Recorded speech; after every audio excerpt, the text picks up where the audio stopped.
शक्तीपीठ महामार्ग रद्द नाही कुणाच्या बापाची जमीन आमच्या हक्काची नाही कुणाच्या बापाची।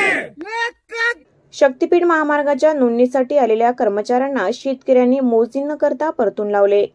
नांदेड जिल्ह्यात शक्तीपीठ महामार्गाला शेतकऱ्यांचा विरोध कायम आहे। अर्धापूर तालुक्यातील भोगाव येथे मोजणीचे काम रोवण्यासाठी आलेल्या अधिकाऱ्यांना शेतकऱ्यांच्या रोषाचा सामना करावा लागला। मंडळ अधिकारी तलाठी आज भोगाव येथे शक्तीपीठ महामार्गाच्या मोजणीचे काम रोवण्यासाठी आले होते, मात्र त्यांना शेतकऱ्यांनी विरोध केला। अधिकाऱ्यांना घेराव घालत शेतकऱ्यांनी घोषणाबाजी केली। शेतकऱ्यांचा विरोध झाल्याने अधिकारी आल्या पावली परतले। हे बघा आपल्याला कोणाला करायची नाहीये, आम्हाला जसे आदेश आले तसं आम्ही तुम्हाला बोलायला देतात।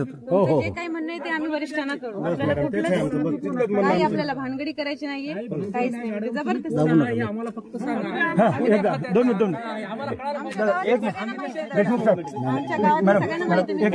दोन मॅडमची ओळख आहे, बाकीच्यांची ओळख करून देणे, तुमची माहिती द्या कोण आहेत काय नाही ते। शेतकऱ्याच्या भावना आहे समजा आहेत, त्यांचे म्हणणं आहे ते तुम्ही ऐकून घ्या।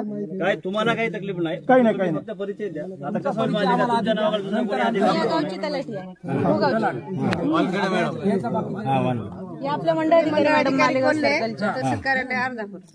मी सुनील देशमुख, MSRDC कडून जे रस्त्याचा प्रस्ताव आम्ही दाखल झालेला आहे त्याच्या वतीने आम्ही कन्सल्टंट म्हणून काम करतो। म्हणजे आम्हाला हे काम महामार्ग रद्द जमीन आमच्या हक्काची नाही कुणाच्या बापाची।